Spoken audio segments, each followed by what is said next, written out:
شەوتان باش استراتیژی ئەم شەومان لەسەر وتوێژەکانی عێراق و ئەمریکا بە تایبەتی دوای کۆبوونەوەکەی بەڕێزان مستەفا کاظمی سەرۆک وەزیرانی عێراق و جۆ بایدن سەرۆکی ویلایەتە یەکگرتووەکانی ئەمریکا کە دوێنێ لە واشنگتنی پایتەختی ئەمریکا لە کۆشتی سپی بەڕێوەچوو. لەم دانیشتنەدا هەموو ئەو تەوەرانەی کە پەیوەستن بە پەیوەندیەکانی عێراق و ئەمریکا تاوتوێ کران. هەروەها لە پەراوێزی دانیشتنەکانی دیکەی وەفدی یاوەری سەرۆک وەزیرانی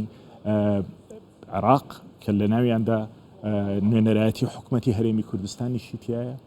باس لە تەواوی ئەو تەوەرانە کرا کە پەیوەندیەکانی عێراق و ئەمریکا بە یەکتریەوە گرێ دەدەن. تەنانەت ئەو پەیوەندیانە و ئەو خاڵە ناکۆک و ئەو خاڵە جیاوازانەی کە لە نێوان ئەم دوو هێزەدا هەیە لە عێراقدا. ئەمریکایەکان زیاتر لە هەموو کات پێویستیان بە یارمەتی عێراقیەکان هەیە لە کاتێکدا کە جێگای عێراق و هەڵکەوتەی جوگرافی عێراق زۆر گرنگە بۆ ئەمریکا. استراتیژی ئەمریکا لە عێراقدا وەکو خۆی نەماوە کە چەند ساڵێک بەر لە ئێستا هەبوو. عێراق ئەگەرچی لە ئەولەویەتی یەکەم و دووەم و تەنانەت سێمی سیاسەتی دەرەوەی ئەمریکادانە، بەڵام هەتاوەکو ئێستا استراتیژ و جیۆپۆلیتیکس و جیۆستراتیژی عێراق ئەو جێگا گرنگەیە کە ئەمریکا دەوێ پێگەی هەر لەم وڵاتەدا هەبێت. لە بەرامبەریدا عێراقیەکاندا لە دانیشتنەکە لە نێوان بایدن و لە نێوان مستەفا کاظمی باس لەوە کرا کە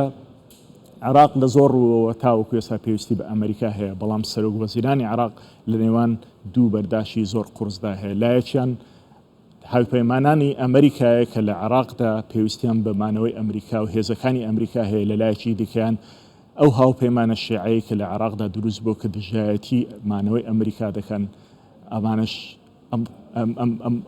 بەرداشە بوو کە سەرۆک وەزیرانی عێراق دەویست لە ئەمریکادا قسەی لەسەر بکات. ئەوەی زۆر تیشتی خرایە سەرمانەوەی هێزەکانی ئەمریکایە لە عێراقدا. زۆر بابەت تواوتێ کوران دەکەم لەم بەرنامەیەدا ئەم شەو قسەیان لەسەر دەکەین، بەڵام مانەوەی هێزەکانی ئەمریکای یەکێک بووە لەو خاڵە گرنگانەی کە جێگای مشتومڕێکی زۆر بوو و لە ڕاگەاندنی جیهانی لە ماوەی چەند ڕۆژی ڕابردوو، لە ماوەی چەند کاتژمێری ڕابردوودا قسەی لەسەر دەکرێت، لە ماوەی 6 مانگی ڕابردوودا ئەو ئەگەرانە باس دەکرن کە ئایا ئەمریکا لە عێراق دەمێنێتەوە یان نامێنێتەوە. لە کۆتایی کۆبنەوەکەیاندا جۆ بایدن و مستەفا کاظمی ستیتمنتێکیان هەبوو کە لە ستیتمنتەکەدا ئەوە خرایە بەرپاس و لێکۆڵینەوە کە ئەمریکا ناوێ هەتا لە عێراقدا بمێنێتەوە. لەگەڵ ئەوەشدا جۆ بایدن دەڵێ دەمانەوێت تا کۆتایی ئەم ساڵ، واتە دوای چەند مانگێکی تر دوای هەڵبژاردنەکانی عێراق کە بڕیارە لە دەی ئەم ساڵدا بکرێت، دەڵێ دەمانەوێت هێزەکانمان لە عێراق بچێشینەوە، تەنها ئەو کەسانە بێلینەوە کە یارمەتی هێزەکانی عێراقی دەدەن بۆ مەشق و بۆ ڕاهێنان و هەروەها لە ڕووی ڕاوێژکاری و یارمەتی عێراقیەکان دەدەن. جا ئەگەر سیر بکەن لە کاتی لە پرۆسەی ڕزگارکردنی عێراق لە ساڵی 2003 بە درێژایی ئەو 18 ساڵێک کە ئەمریکا لە عێراقدا هەیە کە لە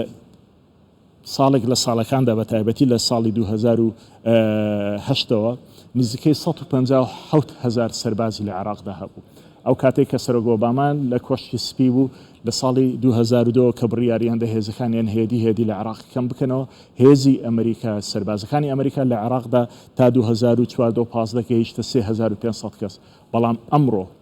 دوای 18 ساڵ ئەمریکایەکان لە عێراق تەنها نزیکەی 2500 سەربازی ئەمریکی لە عێراقدا هەیە. بە پێی قسەی سەرۆکی ئەمریکاش بێ تا کۆتایی ساڵ زۆربەی و سەربازانە عێراق جێدێڵن و تەنها ئەوانەی کە مەشق بە سەرباز عێراقیەکان دەکەن و تەنها ئەوانەی ڕاوێژی سەربازی دەدەن بە عێراقیەکان ئەوانە لە عێراقدا دەمێنێنەوە و هێدی ئەمریکا نامێنێتەوە لەم ناوچەیەدا. لەگەڵ ئەوەشدا کە ئەم هەموو سەربازە لە ماوەی 18 ساڵی ڕابردوودا لە کاتێکدا 157,000 سەرباز و ئێستا نزیکەی 2500 سەرباز لە عێراقدا هەیە، نزیکەی 5,000 سەربازی ئەمریکی لە عێراقدا کوژراون و زیاتر لە 7,000 کۆنتراکتەری بەڕگەز ئەمریکیش لە عێراقدا کوژراون. لە دانیشتنەکانیاندا جگە لەو بابەتی پرسی سەربازی ئەمریکا لە عێراق و بابەتی مانەوەی ئەمریکا لە عێراق زۆر شتیتر لە نێوان عێراق و ئەمریکادا تاوتوێ کوران. ئەوەی لە ڕاگەیاندنەکاندا باسی لێوە نەکراون، نە لە ڕێگەیاندنی کوردستان تیشکێکی وا زۆری نەخراوەتە سەر، نە لە ڕاگەیاندنی دنیا باسێکی لێوە نەکراوە. ئەوەیە کە ئەمریکا تاوەکو ئێستا گەورەترین یارمەتیدەری عێراقە. سیر کەچی بۆ عێراق لە پراوێزی ئەم کۆبوونەوەیدا چی بۆ عێراق دابین کردووە. نزیکەی 9 ملیۆن پێکوتەی ڤایزەر دەدا بە عێراق لە دوای کۆبوونەوەکەدا. 800,000 دلار دەدا بە عێراق بۆ پاراستنی کەرتی تەندروستی و بۆ پاراستنی ئەو پێکوتانەی کە لە عێراقدا دابەش دەکرێن. 155 ملیۆن دلار دەدا بە عێراق بۆ یارمەتی مرۆیی بۆ ئەو ئاوارانەیە کە لە عێراقدا هەن و ئەو کارەساتە مرۆییە کە لە عێراقدا هەیە. هەروەها یارمەتی کەرتی پیشسازی دەدا لە ڕێگای DFSەوە دەیانەوێت زیاتر لە 1 ملیار دلار سەرمایە گوزاری لە عێراقدا بکەن کۆمپانیاکانیان. 9.7 ملیۆن دلار دەدا بە عێراق بۆ پرۆسی هەڵبژاردن لە ناویاندا 5.2 ملیۆن دلار دەدا بە یونامی بۆ چاودێری پرۆسی هەڵبژاردن بکە لە دەی ئۆکتۆبری ئەم ساڵ ئەگەر لەو کاتەدا هەڵبژاردنەکان بەڕێوەچن. لەگەڵ ئەوەشدا 17 ملیۆن و نیو دلار دەدا بە کەرتی خوێندنی باڵا و توێژینەوەی زانستی لە ناویاندا زەمالەیەکی زۆر بۆ قوتابیانی عێراق دابین دەکرێت لە زانکۆکانی ئەمریکادا. جگەلەوە لە پرۆژەی شوێنەوارناسی زیاتر لە 10 ملیۆن دلار سەرف دەکات کە بەتایبەتی لە 3 پرۆژەی گەورەدا ئێستا لە عێراقدا بڕێوە دەچن لە شاری بابل و هەروەها لە مووسڵ و لە شاری هەولێر چەند پرۆژەی شوێنەوارناسی بڕێوە دەچن. بگورن 1 ملیۆن و 200,000 دەدا بە زانکۆی مووسڵ و ئەو شوێنانەی کە خوێندنی باڵای تێدا لە ناو مووسڵدا وێران بوون لە دەستی داعشەوە. پارەیەکی زۆر دەدا بە عێراقیەکان وەکو یارمەتی. لەگەڵەوەشدا دەیانەوێ عێراق پێزانینی هەبێ بەو یارمەتیانەی کە ئەمریکا دابەشی دەکا، بەڵام عێراق هێزەکانی ئەمریکا و مانەوەی ئەمریکایەکان لە عێراقدا بۆتە گرفتێک کە واشنگتن نازانێت چۆن چارەسەری بکات. دوای 18 ساڵ و زیاتر لە خەرجکردنی 7 تریلیۆن دلار کەسی تاوەکو ئێستاکە عێراق نەبووتە عێراقێکی یەکگرتو و هێزەکانی ئەمریکا و ئەمریکایەکان بەردەوام لە ژێر هەڕەشەی تیرۆریستانن لە عێراقدا. بۆ ئەم بابەتەوە بابەتەکانی دیکە بە میوانێکی زۆر خۆشەویستم لە واشنگتنەوە لەگەڵە کە بەڕێز ئینتفاس قەمبەرە سەرۆکی ناوەندی مستەقبەلە لە واشنگتن دەمەوێت ئەم بابەتەوە بابەتەکانی دیکە لەگەڵ شێر بکەم و قسەی دیبێتێکی زیندوی لەگەڵ ئەنجام بدەین ببورن. بەڕێز ئینتفاس قەمبەر شەوت باش لە کوردستانەوە دەزانم لەوێ سە دوای نیوەڕۆیە. سەرۆک وەزیرانی عێراق دوێنێ لە واشنگتن بوو لەگەڵ سەرۆکی بەهێزترین وڵاتی دنیادا کۆبەوە دوای ئەو هەموو ساڵە ئەمریکایەکان کە یارمەتی عێراق دەدان وەکو ئەو داتایی کە باسم کرد تاوەکو ئێستاکە ئەمریکایەکان ئەگەر ئەمریکا نەبوایە یەکەم عێراق ئەوە بە ئاسانی نەدەکەوتە دەست ئەو هێزانی کە ئێستا لە عێراقدا حکم دەژێڕن و ئەگەر پارەی ئەمریکاش نەبوایە بە قسەی ئەمریکایەکان عێراق نەیدەتوانی ئاوا خۆی بگرێت و تۆزێک هەڵسێتە سەرپا. ئەگەر ئەمریکایەکان نەبووە سوپای عێراقی سوپای نظامی عێراقی دروست نەدەبوو. کەسی لە پای ئەوەدا لە زیاتیەوەی عێراقیەکان سوپاس گوزار بن هێزەکانی ئەمریکا و ئەمریکایەکان لە ژێر هەڕەشەی تیرۆریستاندان لە عێراق و عێراقیەکان ئەو پێزانینیان نێ بۆ ئەمریکا. ئەمریکا لە پای چی تاوەکو ئێستاژ یارمەتی عێراق دەدا بە بۆچوونی ئێوە؟ بەڵێ لەگەڵ تا هاوڕامکەوە سیستەمی سیاسی لە دوای ساڵی 2023ەوە لە سەرشانی عێراقی کوردی لەگەڵ حیزبە شیوعیەکان دروست کراوە، هەروە بە هاوپەیمانی لەگەڵ ئەمریکا و کورد ڕۆڵی سەرەکیان لەم هاوپەیمانەتیا جێراوە سەرکەوتوش بوونتیدە چونکە باوەشان بۆ ئۆپۆزیسیۆنی عێراقی لە خاکی کوردستان کردبووەوە، هەروەها لە سەلاحەدین و لە هەولێر و تەواوی پارتە ئۆپۆزیسیۆنەکان لە کوردستانەوە کاروبارەکاریەکان بەڕێوە دەبردن، نەک تەنها لە ئۆپۆزیسیۆنی دەرەکیش لە هەمان کاتە ئۆپۆزیسیۆنی ناوخۆییش ئەمریکا ڕۆڵێکی زۆر گەورەی هەبوو لە ڕوخاندنی ڕژێمی سەدامدا و دروستکردنی سیستەمێکی دیموکراسی و هەروەها کورد و ویلایەتە یەکگرتووەکان بەیەکەوە هاوبەشی سەرەکی بوون لە نووسینەوەی دەستوری عێراقدا دوای ساڵی 2023دا کە یاسا گەورەترین یاسایە بەڵاترین یاسایە لە عێراقدا کە من ئەو کاتە لە ماڵی بەڕێز سەرۆک بارزانانی لە بەغدا ئامادە بووم لە کاتی نووسینەوەی دەستوردا بۆیە من پێم وایە ویلایەتە یەکگرتووەکانی ئەمریکا نەکتەنها هاوبەشێکی استراتێژیە بەڵکو شەریکێکی هاوبەشێکی زۆر گرنگ و پێویستە بۆ عێراق ئەوەی کە ویلایەتە یەکگرتووەکانی ئەمریکا لە چەند لەکە ڕابردوودا ڕوویداوە حاڵەتی خراپ ڕوویداوە لە 2011 کاتێک ئەمریکا کشایەوە لە ساڵی 2011 داعش بینیمان کەوا داعش هات کە ئەمەش کشانەوەیەکی بێپاسا و بەڕاستی ئەو دواتر لەنە سیاسەکانی سەر بە ئێران دژی ئەم بابەتە بوون لە هەمان کاتدا کاتێکەوە 2004 داعش هات توانای مووسڵ داگیر بکات لە هەمان کاتدا لە هەمان کاتدا ئێستاش کە دەبینین لایەنێکی چەند لایەنێکی سەر بە ئێران دانەوێتکەوە ئەمریکا دەربکەن لە عێراقدەکە لە کاتێکدا ئەم ڕۆڵی ئەمریکا لە شەڕی داعشدا زۆر گرنگ و باڵایە سروشتی شەڕی داعش پێویستی بە هێزی ئاسمانی هەیە بەبێ بوونی هێزی ئاسمانی ناتوانێت کە تۆ بەم شێوەیە شەڕی ئەمریکا بکەیت کاتێک کە بینیمان پێشمەرگە چۆن ڕوبەڕووی داعشش بوونەوە لە هەمان کاتدا بەڵام بوونی هاوکاردەکانی هێزەکانی ئەمریکا لە ڕووی ئاسمانی و سەربازیەوە زۆر گرنگە بۆ لەناو بردننی داعش لەو دەنگانێکەوە داوای دەرکردنی هێزی ئەمریکان دەکرد ئەو دەنگانن کەەوە نابەرپرسیارن بەرپرسیارەتیان لە ئەستۆنیە بینیمان کە 2011 چی ڕوویدا بەڵێ بەڵام خۆت دەزانی ئێستا لە واشنگتن سەرۆکی ئەمریکا و بڕیار بەدەستانی ئەمریکا لە ژێر فشارێکی زۆری ئەو گروپە باڵادەستن کە پێیان وایە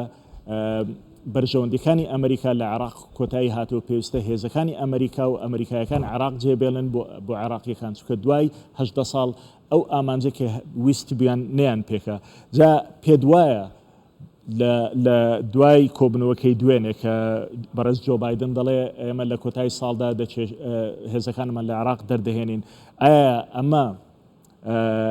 زەنگێکە زەنگێکی و شارکردنەوە بەڕاستی ئەمریکا دەیەوێت دەستبەرداری عێراق ببێ یاخود هەر دەیەوێ دڵنەوای یەک بدا بە کازمی لەژێر ئەو فشارێکی کازمی تێدا لە بەرامبەر هێزە شیعیەکان من پێم وایە کەەوە ئەوەی کە سوود بەخشە بۆ گەلی کوردی و گەلی عراقی کە سوود بەخشە ئایا بیکردنەوەی ئیدارەی بایدن چۆنە من سەیری چەند کەسانی نزیکن لە ئیدارەکە کردووە پێیان گوتوم ئاکاری لە پێشینەی ئیدارەی بایدن کەوا دەیەوێت مستەفا کازمی کێشەکان چارەسەر بکات لە نێوان هەولێر و بەغدادە بەتایبەت پرسی پێدانی موچە کێشەکان ناوکێشی ناوچە کوردستانەکان چارەسەر نەکراوان بە شێوکی ڕێشەی مستەفا کازمی پەیوەندی باشی لەگەڵ کوردی هەیە لەگەڵ سەرکردایەتی کوردی و لە هەمان کاتدا کە بەرز کازمی توانیوەتی ئەو دۆخە بارگاویە تۆزێک سوک بکات ئەو بایکۆتە بڵێن نابەرپرسەی قوبوڵ نەکراوەی لەسەر کوردستان هەبوو تۆزێک سوچی بکات یاخود بڵێن لە ناوی ببات کورد و حکوومەتی کوردستان هاوبەشی لە پرۆسی سیاسی لە عێراقدا لە دژی داعش لە تەواوی دژی هەموو جۆرە تیرۆرێک هاوبەشە لە بنێنەی عێراقدا ئەمە خاڵێکی گرنگە کە کازمی توانیوتی ئەنجامی بدات لە کەوشکی سپیەوە زۆر گرنگی پێدەدرێ بەم پرسە خاڵی دووەم عێراق ئەفغانستانیە بەڕاستی تالیبان سەرکەوت بەسەر سوپایی ئەفغانستاندا بەڵام داعش لە ناوچوو بینیمان خاڵی سێم کە ئێمە چۆن بتوانین ئەمە بیرکردنەوەی ئیداری کۆشکی سپیە چۆن ڕێگە بگرین لە دووبارە سەڵاتدانەوەی داعش بەتایبەت لە کاتیبوونی میلیشە شیعیەکان لە ناوچە سونیەکاندا ئەمە باشترین ڕێگەیە بۆ دووبارە گەڕانەوەی داعش ئێمە دەبینین حکوومەتی کوردستان باوەشی بۆ ئاوارە و سونەکان کردوتەوە لە هەرێمی کوردستاندا بڕیار بەدەستانی عێراق لە ناویشیاندا جارجارە کازمی باز لەوە دەکەن کە ئەگەر ئەمریکا لە عێراقدا نەمێنێ ئەوە هێزەکانی عێراق توانای ئەوەیان هەیە کە کۆنتترۆلی وەزعەکە بکەن و بۆشایی ئەمنی و ئاسایش و هێز لە ناوچەکەدا دروست نەبی پێدوای عێراقیەکان دەتوانن ئەوە بکەن کە عێراق بپارێزن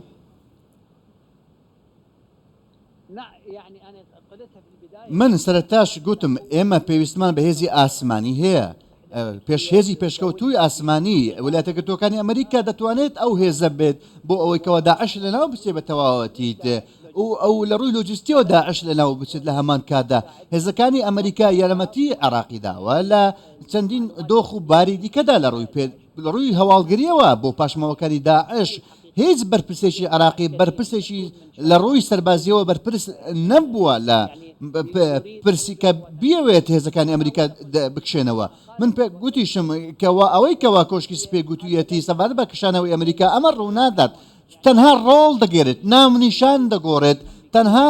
بوونیان دەگۆڕێت بە ناونیشانی دیکەوە ئەمە کشانەوە نیە بەڵکو گۆڕینی ڕۆڵە زیاتر بە جۆرێکی دیکە ئەمریکا لە عراق ناکشێتەوە تەنها ڕۆڵەکەی دەگۆڕێت بەڕێز مستەفا کازمی دەیەوێت هێزەکانی ئەمریکا بمێنێت بەڵام گەمارۆ درراوە ئەو بەتەنیا لە بەغدا لە میلیشەکان کازمی 6 لە گەمارۆیان داوە نادوێن چی بکات تەنانەت هەڕەشان لێ کرد هەڕەشان لە ژیانی کرد کاتێکەوە کتایب حزب الله هەڕەشان لێ کرد بۆیە دۆخی کازمی زۆر سەختە من پێم وایە کە ئێمە دەبێت پاڵپشتی کازمی بکەین لە هەمان کاتدا ئیدارەی ئەمریکی یاخود ئیدارەی بایدن دەیەوێت ناونیشانی کشانەوە بگۆڕێت بۆ ئەوەی کەوا پاڵپشتی کازمی بکات و ئەوەی کەوا هەڕەشە نەبێت لەسەر کازمی لە هەمان کاتدا و یارمەتیش بێت بۆ کازمی لە پرسی هەڵبژاردندا من پێم وایەکەوە هێزەکانی ئەمریکا دەمێننەوە بەڵام بە ناونیشانی دیکەوە ئەمە لە بەغدا لە کوردستان هێزەکانی ئەمریکا کاری خۆیان دەکەن بە بەردەوامی و هاوکاری لەگەڵ پێشمەرگەی قارەمان دەکەن بۆ لە ناوبردننی داعش و تەواوی تیرۆر بەڵێ بەڵام دوێنێ بینیمان دوای کۆتایی هاتنی کۆبنەوەکەی کازمی و جۆ بایدن هەروەها دوای ستیتمنتەکەی وەزارەتی دەرەوەی ئەمریکا بەشێکی زۆر لە حەشدی شعبی لە هێزەکانی حەشدی شعبی دژی ئەوە بوون کە تەنانەت هیچ سەربازێکی ئەمریکی و هیچ ئەمریکێک لە عراقدا بمێنێتەوە تا کۆتایی ساڵ وتیان ئەمە بەس نییە کە هێزەکانی لە عراق دەچێشێتەوە تەنها ڕاوێژکار و ڕاهێنەر لە عراقدا جێدێڵێت دەبێت هیچ ئەمریکێک لە عراقدا نەمێنێ و دوای هەڵبژاردن ئەگەر هەڵبژاردن بکرێ ئەگەر ئەم هێزانە دەنجی زۆری نەبن لە پەرلەمان ئایامانە ناتوان فشارێکی زۆر لەسەر حکوومەتی عراقی بکەن کە هێزەکانی ئەمریکا بەدەرنێ لە عراقدا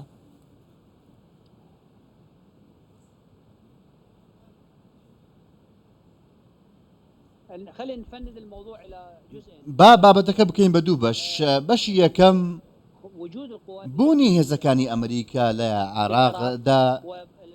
هەروەها داواکاری حەشدی شەعبی و یەکە چەکداریەکان میلیشاکانم بە داواکشانەوەی هێزەکانی ئەمریکا ئەمە لە بەرژەوەندی عراقدانی ئەمە لە بەرژەوەندی ئێرانە ئەمانە بۆ بەرژەوەندی تاران کار دەکەن وەلی فەقیه لە تاران ئەمە سەرۆشی ئەوان و بەرپرسی ئەوانە لە بەرژەوەندی ئێران کار دەکەن بۆیە ئەوان بەرژەوەندی ئێرانیان دەوێت نەک بەرژەوەندی عراق چونکە ئەوان پێیان وایە کەەوە عراق بەشێکە لە ئیمپراتۆرەتی ئیسلامی کە سنتەرەکەی تارانە دەبێت خزمەتی ئەم سنتەرە بکەن بەشی ئەمە پرسێکی مەترسیدارە پرسی دووەم بەشی دووەم لە ڕووی دەستوریەوە فەرماندەی گشتی هێزە سەکدارەکان کە بەڕێز مستەفا کازمیە ئەو بەرپرسە لە بوونی هێزە سەکدارەکان و جوڵەیان ئەمە کاری پەرلەمان نییە ئەمە پێم وایە کە پەرلەمان ناتوانێت دەستوەردان لەم پرسەدا بکات لە جوڵەی هێزە سەکدارەکاندا پەرلەمانی کوردستان ناتوانێت کە بڵین هێزەکانی پێشمەرگا جوڵیان پێ بکات یاخود بۆ شوێ بڕۆن چی بکەن و چی نەکەن چونکە ئەمە پرسی سەربازی تەواوە بۆیە پەرلەمانی عراقە دەسوەردانی کردووە ئەمە پرسێکی سیاسیە نادەستوریشە نایاساییشە بۆیە بڕیاری پەرلەمان بەدە دەرکردنی هێزەکانی ئەمریکا بڕیارێکی نادەستوریە و ناڕاستیشە ئەمە پەیوەستی بە فەرماندەی گشتی هێزە سەکدارەکان مستەفا کازمیە هەیە ئەمە پەیوەستە بە ئاسایشی عراق و تەواوی ناوچەکەوە پەرلەمان ناتوانێت پەرلەمانتارێک ناتوانێتکەوە لەم پرسەدا دەستوەردام کاتێک لەوە لە پرسی ئەمنی و سەربازی دەنازانێت کاتێکەوە سەرۆکوەزیران فەرمان دەدا بە جوڵە پێکردنی هێزێک لە حلەوە بۆ دیالە پەرلەمان ناتوانێت کە بڵێت ئەمە هەڵەیە ئەمە کاری پەرلەمانیە ئەمە کاری فەرماندەی گشتی هێزە سەکدارەکانە بە گوێرەی دەستور بۆیە لێرەدا چەندین هەڵە کراوە سەبارەت بە بڕیارەکەی پەرلەمان چەندین هەڵە هەیە ئەمریکا هیچ بنکەیەکی سەربازی لە عراق دەنێت تەنانەت لە کوردستانیش هیچ بنکەیەکی سەربازی نییە ئەمانە بنکەی عراقین بنکەی کوردین لە هەمان کاتدا دووەمیان ئەمریکا عراقی داگیر نەکردووە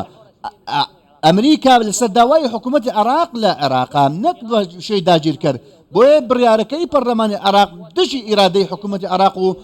کارێکی نادەستوری و هەڵەیە نابێت دان بەم بڕیارە بنرێت باشە با لەلایەنێکی دیکەوە سێری بکەن ئەگەر ئەو هێرشانەی کە دەکرێتە سەر سەربازەکانی عێراق و سەربازەکانی ئەمریکا لە عێراق و سەر پێگەی ئەمریکایەکان لە عێراق ئەگەر ئەم هێرشانە بەردەوام بن خۆت دەزانین لە 6 مانجی ڕابردوودا تا دێم هێرشانە بەردەوامتر و لە 2 مانجی ڕابردوودا بە تایبەتی تەکنیکێک تازە هاتوۆتە ئاراوەوەیشەوە بە درۆنەکان لە پێگەی ئەمریکایەکان دەدرێت لە عێراق ئەگەر ئەم هێرشانە بەردەوام بن ئەمریکا بەرپەچی ئەم هێرشانە دەداتەوە یاخودیتە تەواو دەڵێ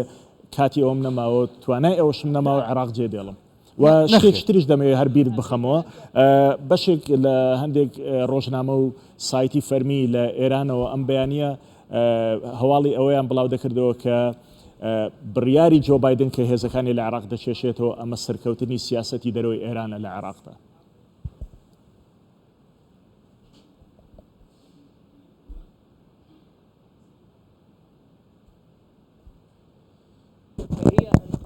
بەڵێ پرسەکە گەورەتر لە پرسی سەربازی سیر کە هێزەکانی ویلایەتە یەکگرتووەکانی ئەمریکا وەکو گوتم لە سەرەتای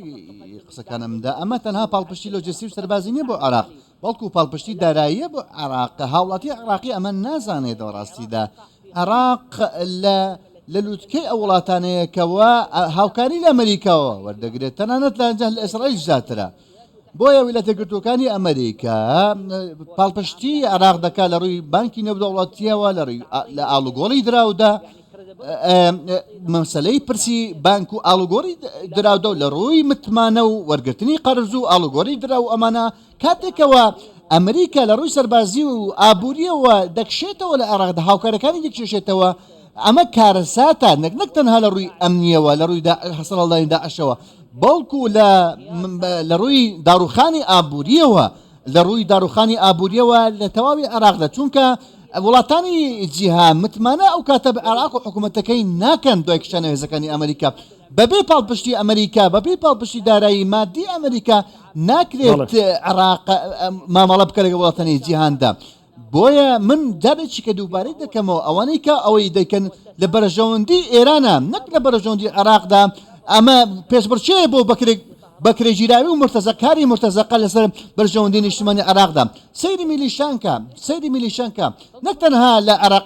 لە ئەمریکا دەدەن لە عێراقیەکان دەدەن لە ناوچە لە هاوڵاتانی مەدەنی دەدەن بە پاساوی جیاواز لە کوردستان هێرش دەکەن بە پاساوی ئامانجکردنی هێزەکانی ئەمریکا فڕۆکەخانی هەولێر بە ئامانج دەکەن ئەمانە میلیشاکان دژبوونی مرۆڤایەتین دژبنی گەلی عێراقن هیچ شتێک نابینم تەنها خۆیان دەبین و ئەو کارانە دەکەن هیچ شتێکیان بە عێراق و نابەستێتەوە تەنها بۆ مژینی خوێنی عێراق هاوڵاتی عێراقی هاتون و دزینی نەوتی عێراق و گەندەڵی هاتون لە عێراقدا میلیشیاکان و لێدان لە نێردە دیبلۆماسیەکان سیرکە لە کەناڵی بەغدادی ئەمڕۆ هێرشی کراوەتە سەر داخراوە و ئەوە پێشکەشکارێک دەستگیر کراوە ئایا ئەمە ڕاستە دوای ساڵ 2023 ئێمە سەدامان ڕوخان بۆ ئەوەی کەەوە وڵاتێکی دیموکراتیمان هەبێت ئەمە لە دەستور داهاتوە ئازادی ڕۆژنەمەوانی ئایا دەکرێت بە مشێوێ مامەڵە بکرێت لەلایەن میلیشا سەربازیەکانەوە ئەو پێشکەشکارێکیان دەستگیر کردووە کەوا کەسێکی نیشتیمانیە ئەمە کارێکی قبول نەکراوە بەڕاستی بەڕێز ئینتفاس قەمبەر سەرۆکی مستقبل ناوەندی مستقبل لە واشنگتن لەگەڵ بووی زۆر سپاس دەکەین دەرەنجامی ئەم کۆبوونەوانە لە چەند ڕۆژ و هەفتەی داهاتوودا بە دەردەکەون بە تایبەتی ئەگەر هەڵبژاردنەکانی عێراق لە کاتی و وادەی خۆیاندا بکرێن داهاتووی عێراق بەرەو کوێ دەڕوا پرسێکی گرنگە و بێگومان لە چەندین تەوەردا لە دەستگاکانی ڕاگەیان و لە ناوەندەکانی لێکۆڵینەوەدا باس خواسی لەسەر دەکرێت سپاس کە لەگەڵمان بوون شەو باشە